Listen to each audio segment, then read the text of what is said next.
ಪ್ರಭು ಕ್ರಿಸ್ತರಲ್ಲಿ ನನ್ನ ಒಲವಿನ ಸೋದರ ಸೋದರಿಯರೇ, ಇವತ್ತಿನ ಶುಭ ಸಂದೇಶ ಮತ್ತಾಯ ಅಧ್ಯಾಯ 25 ವಾಕ್ಯ 12 ತಿಳಿಸುವುದೇನೆಂದರೆ, ಕರ್ತನೇ ಕರ್ತನೇ, ನಮಗಾಗಿ ಬಾಗಿಲನ್ನು ತೆರೆಯಿರಿ ಎಂದು ಅವರು ಕೇಳಿಕೊಂಡರು.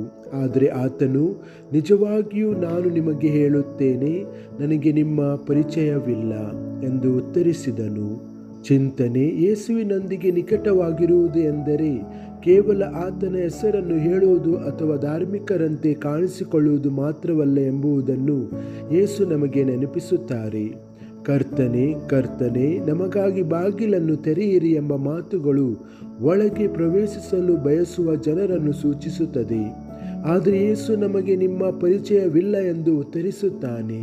ಯೇಸುವಿಗೆ ನಮ್ಮ ಪರಿಚಯವಿರುವುದು ಎಂದರೆ ಆತನೊಂದಿಗೆ ನೈಜ ಸಂಬಂಧವನ್ನು ಹೊಂದಿರುವುದು, ಅಂದರೆ ಆತನ ವಾಕ್ಯವನ್ನು ಆಲಿಸುವುದು, ಆತನ ಮಾರ್ಗವನ್ನು ಅನುಸರಿಸುವುದು, ಇತರರನ್ನು ಪ್ರೀತಿಸುವುದು, ಕ್ಷಮಿಸುವುದು ಮತ್ತು ನಮ್ಮ ನಂಬಿಕೆಯನ್ನು ಪ್ರಾಮಾಣಿಕವಾಗಿ ಬದುಕುವುದು. ಮುಚ್ಚಿದ ಬಾಗಿಲು ನಮಗೆ ಒಂದು ಎಚ್ಚರಿಕೆಯಾಗಿದೆ.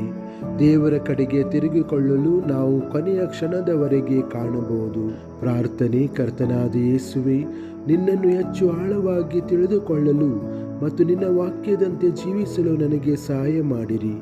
ನನ್ನ ನಂಬಿಕೆಯು ಕೇವಲ ಮಾತುಗಳಲ್ಲಿ ಮಾತ್ರವಲ್ಲದೆ ನನ್ನ ದೈನಂದಿನ ಜೀವನದಲ್ಲೂ ಸಹ ಪ್ರಾಮಾಣಿಕವಾಗಿರಲು ನನಗೆ ಸಹಾಯ ಮಾಡಿರಿ.